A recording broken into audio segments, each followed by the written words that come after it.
Bismillahirrahmanirrahim. Assalamualaikum warahmatullahi wabarakatuh. Alhamdulillah. Alhamdulillah alladzi bi ni'matihi tatimmus shalihat.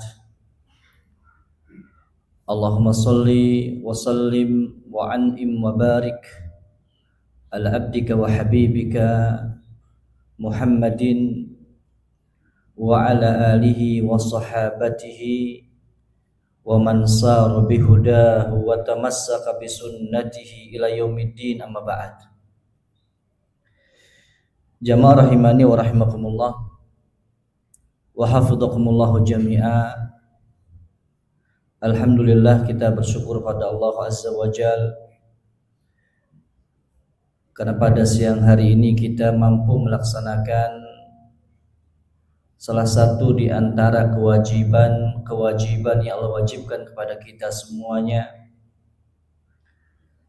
Mudah-mudahan ibadah yang kita lakukan pada siang hari ini dan ibadah-ibadah lainnya merupakan ibadah yang diterima oleh Allah Azza wa Jalla dan sebagai timbangan kebaikan di hari kiamat kelak.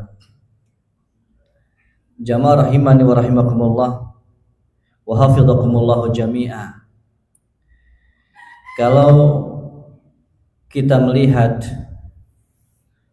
dengan membaca sejarah para sahabat ridwanullah alaihim ajmain, banyak kita melihat bahwasannya ada beberapa dari kalangan para sahabat yang mana mereka muncul dari sebuah kabilah yang paling rendah di kalangan kabilah-kabilah Arab.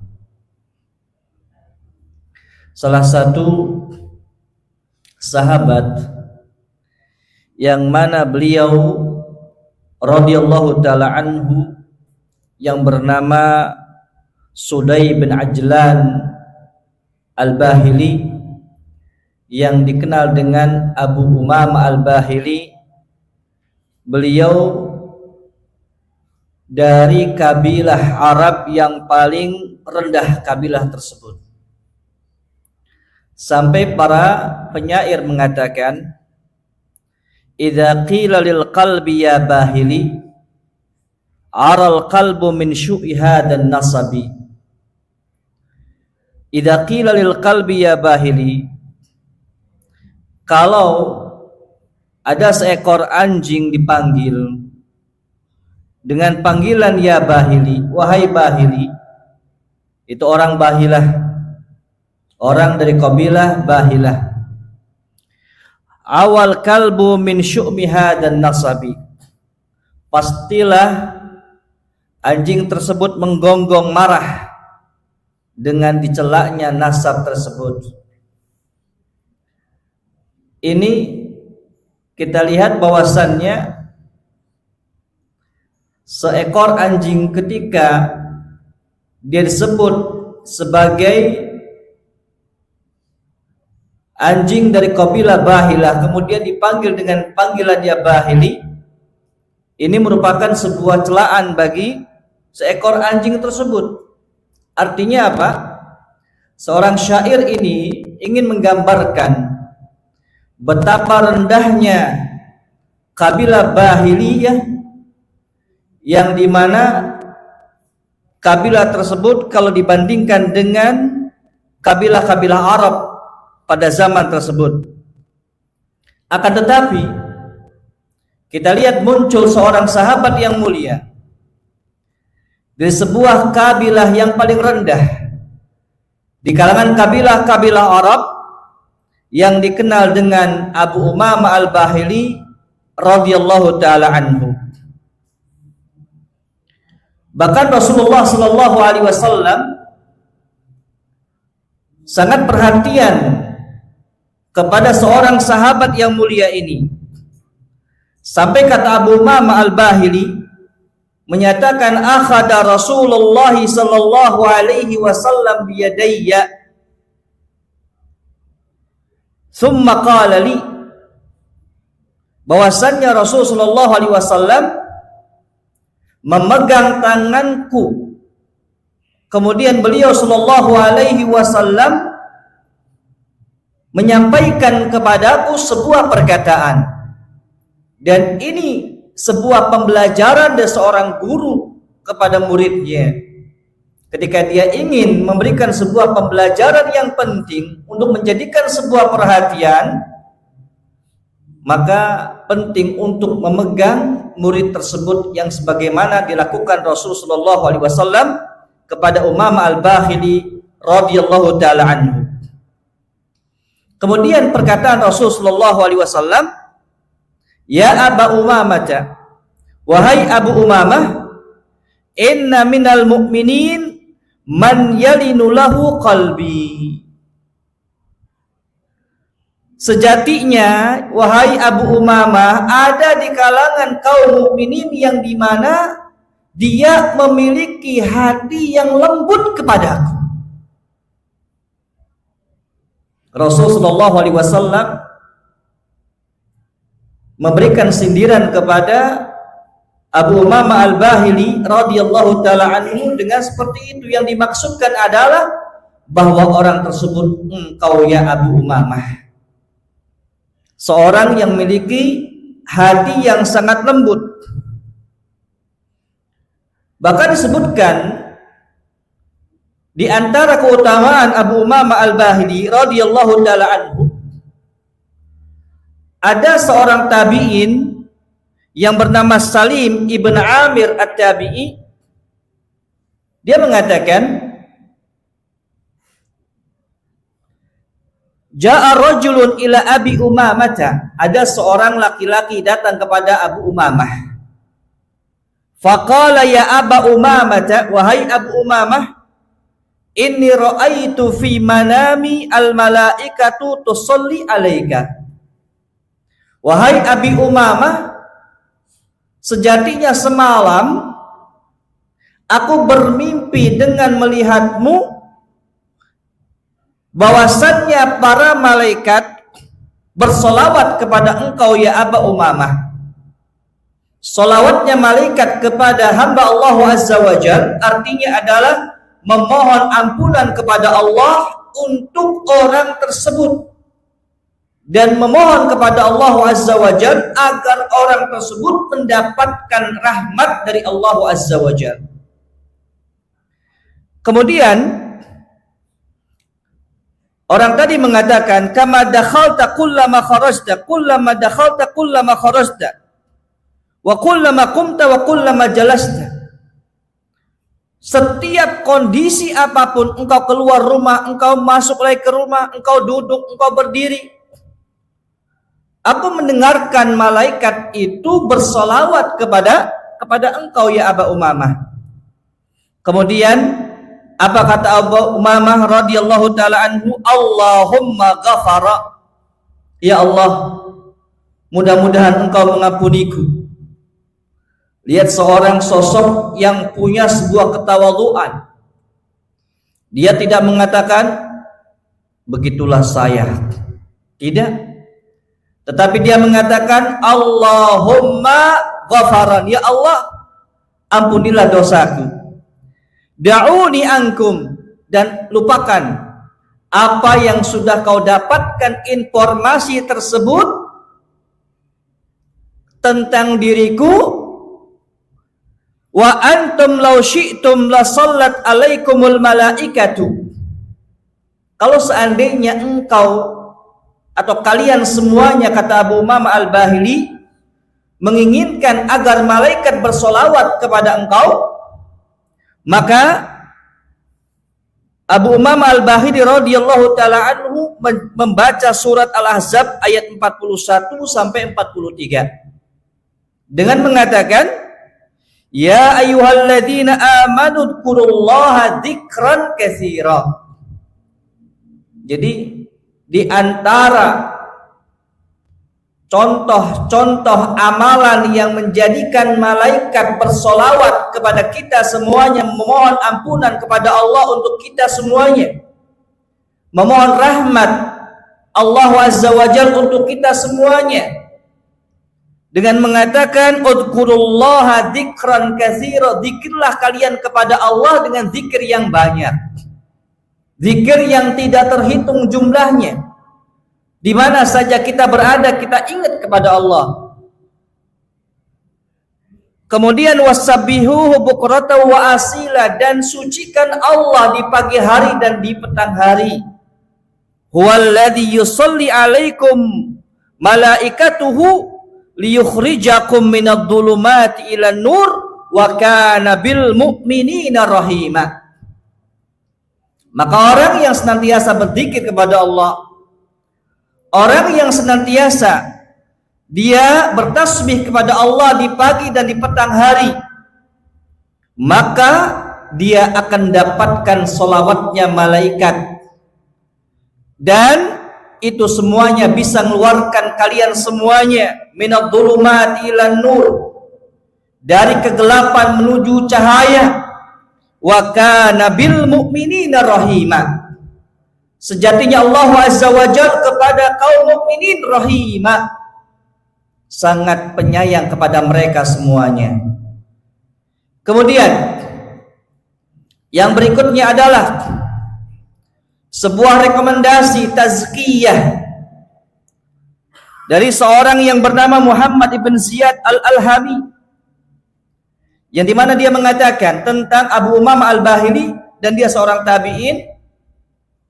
Disampaikan kuntu akhidan biyadi Abi Umamata, disebutkan aku pernah menggandeng tangan Abu Umamah, sahibu Rasulillah, sahabat Rasulullah sallallahu alaihi wasallam.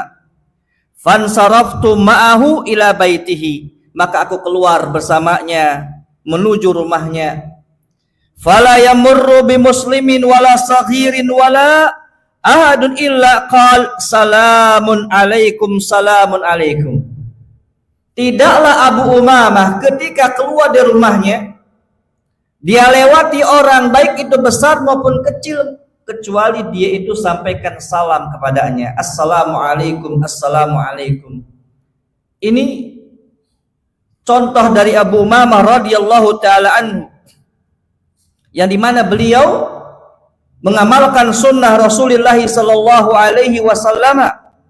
Tidaklah beliau radhiyallahu taala anhu ketika bertemu dengan saudaranya sesama muslim, dia ucapkan assalamualaikum, assalamualaikum, memberikan doa keselamatan, keberkahan bagi saudara-saudaranya. Kemudian ahibbati fillah rahimani wa rahimakumullah wa hafidhakumullahu jami'a, ada berapa hal yang penting yang positif dari Abu Umamah al-Bahili radhiyallahu taala anhu, yang beliau menyampaikan nasihat-nasihat yang sangat luar biasa kepada kita semuanya. Disebutkan bahwa Abu Umamah al-Bahili radhiyallahu taala anhu mengingatkan kita akan tempat kembali kita semuanya, yaitu kampung akhirat. Mau tidak mau kita akan kembali. Lambat ataupun cepat kita akan kembali. Kita tinggal menunggu antrian dari Allah Azza wa Jalla, kapan kita dipanggil oleh Allah Azza wa Jalla. Disebutkan kata beliau Abu Umamah al-Bahili, "Lau anna 'abdan jarra 'ala wajhihi min yaumin wulida ila yaumi yamutu haraman fi ta'atillah." Kalau seandainya ada seorang hamba yang dimana senantiasa dia itu terlahir sampai dia di usia senja, kemudian dia meninggal dunia, melainkan dia itu dalam kondisi selalu berada dalam ketaatan kepada Allah Azza wa Jalla. Ini menandakan, menyampaikan kepada kita bahwa Abu Umamah al-Bahili radhiyallahu ta'ala anhu senantiasa berusaha untuk menjalankan ketaatan-ketaatan kepada Allah Azza wa Jalla. Kemudian yang berikutnya, Abu Umamah al-Bahili radhiyallahu ta'ala anhu senantiasa mengajak untuk gemar bersedekah. Disebutkan kata beliau radhiyallahu taala anhu, anfik ma fil jaibi ya'tika ma fil ghaibi. Infakkan apa yang kita miliki dari saku kita. Ya'tika ma fil ghaib, maka sejatinya akan hadir, akan datang sesuatu yang tidak kita sangka-sangka, rizki dari Allah Azza wa Jalla. Disebutkan dalam sebuah kisah terkait dengan Abu Umamah Al-Bahili radhiyallahu taala anhu, persis sebagaimana Rasulullah SAW, bahwasanya Abu Umamah Al-Bahili tidak pernah menolak orang yang datang kepada beliau, kemudian orang tersebut meminta kepada beliau, kemudian beliau berikan itu. Bahkan disebutkan bahwa pada suatu hari beliau cuma memiliki 1 dinar. Ternyata 1 dinar tersebut ada orang yang datang dan membutuhkan. Kemudian ternyata Abu Umamah Al-Bahili radhiyallahu taala anhu infakkan 1 dinar itu kepada orang yang membutuhkan. Karena kita mengenal dahulu di zaman para sahabat, di zaman para tabi'in, tidaklah mereka meminta-minta kecuali dalam kondisi membutuhkan. Dalam kondisi membutuhkan. Bukan untuk dijadikan sebagai profesi, bukan dijadikan untuk modal kekayaan dia. Ini bedanya dengan orang-orang dahulu. Sehingga betul ketika Abu Umamah Al-Bahili radhiyallahu taala anhu memberikan apa yang beliau miliki, walaupun uang beliau pada waktu itu tinggal 1 dinar. Sehingga kata-kata yang paling luar biasa dari beliau, anfik ma fil jaibi ya'tika ma fil ghaibi. Infakkan apa yang ada, apa yang kita miliki, maka akan datang sesuatu yang tidak kita sangka-sangka. Kemudian jamaah rahimani wa rahimakumullah wa hafidhakumullah jami'a. Nasihat yang berikutnya dari beliau radhiyallahu taala anhu memerintahkan kita untuk senantiasa menjaga lisan kita. Senantiasa menjaga lisan kita dari ungkapan-ungkapan yang buruk, dari perkataan-perkataan yang buruk, dari ucapan-ucapan yang menyakiti hati saudara kita semuanya. Apa kata beliau radhiyallahu taala anhu? Ma min syai'in ahaqqu bituli sijnin min lisanik. Tidaklah ada sesuatu yang paling layak untuk dipenjara, yang paling layak untuk ditahan, yang paling layak untuk dikendalikan min lisanik, yaitu lisanmu. Lisan yang senantiasa ditahan agar tidak mengatakan kecuali suatu yang diridai oleh Allah Azza wa Jalla. Kemudian beliau radhiyallahu taala anhu pula dikenal dengan orang yang sangat zuhud, dan beliau meninggalkan sesuatu yang diharamkan oleh Allah Azza wa Jalla. Disebutkan dalam sebuah kisah bahwasannya beliau radhiyallahu taala anhu ketika masuk Islam, beliau dipanggil Rasul sallallahu alaihi wasallam untuk mendakwahkan agama Islam kepada kaumnya, kaum Bahilah, agar mereka mau memeluk agama Rasulullah sallallahu alaihi wasallam. Akhirnya disambutlah oleh kaumnya Abu Umamah Al-Bahili, tapi ada hal yang menarik di sana. Abu Umamah Al-Bahili radhiyallahu taala anhu disajikan makanan yang bahan dasarnya dari darah. Kemudian Abu Umamah Al-Bahili menolak untuk memakan itu, dan kaumnya mengatakan, kamu sangat melecehkan kami. Kamu ingin mendakwahkan agama kamu, tapi ternyata kamu tidak mau, bahkan kamu melecehkan apa yang kami sajikan kepadamu. Akhirnya dia diusir. suruh pergi.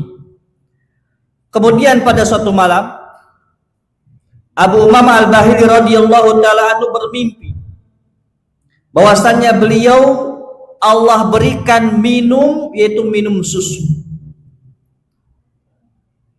Kemudian ternyata beliau rasakan dalam mimpinya tersebut realita dengan ketika beliau bangun, dan beliau rasakan ketika bangun tidur beliau merasakan perutnya dalam kondisi kenyang. Dan ternyata di waktu itu pula ada seorang dari kalangan Bahilah, dia mengatakan kepada kaumnya, wahai kaumku, sejatinya kita ini sudah mendolimi Abu Umamah Al-Bahili dengan kita mengusirnya tanpa kita mendengarkan apa yang akan dia sampaikan. Kita langsung mendustakan dia. Coba kamu hadirkan dia. Kemudian ternyata orang tadi menyajikan makanan yang luar biasa dengan bahan dasarnya adalah susu. Diberikanlah susu kepada Abu Umamah Al-Bahili radhiyallahu taala anhu. Kemudian Abu Umamah Al-Bahili radhiyallahu taala anhu mengatakan, mohon maaf, saya sudah kenyang. Dan ternyata mereka melihat bahwa betul Abu Umamah Al-Bahili radhiyallahu taala anhu dalam kondisi kekenyangan. Kelihatan sampai megang perutnya bahwasannya dia sudah kenyang. Akhirnya mereka pun menerima dakwahnya Abu Umamah Al-Bahili radhiyallahu taala anhu. Dan perkataan yang indah untuk senantiasa mengajari kita untuk zuhud di dunia dengan mengatakan, ij'alud dunya mamaran lil akhirati wala tagtaru bizinatiha fa innama hiya dhillun zailun. Jadikanlah dunia ini sebagai tempat untuk melewati kita menuju ladang akhirat, dan jangan pernah kita tertipu daya dengan perhiasan yang ada dalamnya. Sejatinya dia adalah sebuah perhiasan yang akan hilang. Kemudian mungkin nasihat yang terakhir yang bisa saya sampaikan di kultum ini adalah bahwa beliau radhiyallahu taala anhu membebaskan hatinya dari setiap iri dan dengki. Disebutkan, kata Abu Umamah Al-Bahili radhiyallahu taala anhu, al-qalbu alladhi ya'muruhu al-hasadu wal baghdha la yahna'u bisahibihi. Bahwasannya hati ketika dimakmurkan atau dihinggapi dengan yang namanya hasad dan kedengkian, la yahna'u bisahibihi, dia tidak akan pernah tentram, tidak akan pernah tenang dengan sahabatnya. Yang ada hanyalah hasad, yang ada hanyalah dengki, yang ada hanyalah sesuatu yang ketidakpercayaan kepada sahabatnya. Fatahiru qulubakum minasyahna fatuhibbu fillah. Maka bersihkanlah hati-hati kalian dari segala macam kedengkian, dari segala macam iri, dari segala macam pertikaian. Dengan itu semuanya kalian akan dicintai oleh Allah Azza wa Jalla. Dan ini mengajak kita untuk senantiasa kita mentazkiyah diri kita semuanya. Jamaah rahimani wa rahimakumullah wa hafidhakumullah jami'a. Ini sedikit tentang seorang sahabat yang bernama Abu Umamah Al-Bahili radhiyallahu taala anhu. Mudah-mudahan Allah Azza wa Jalla memberikan keistiqomahan kepada kita di dalam melaksanakan perintah-perintahnya dan di dalam menjauhkan segala larangan-larangannya. Wallahu taala a'lamu bissawab. Subhanakallahumma bihamdika asyhadu an la ilaha illa anta astaghfiruka wa atubu ilaik. Assalamualaikum warahmatullahi wabarakatuh.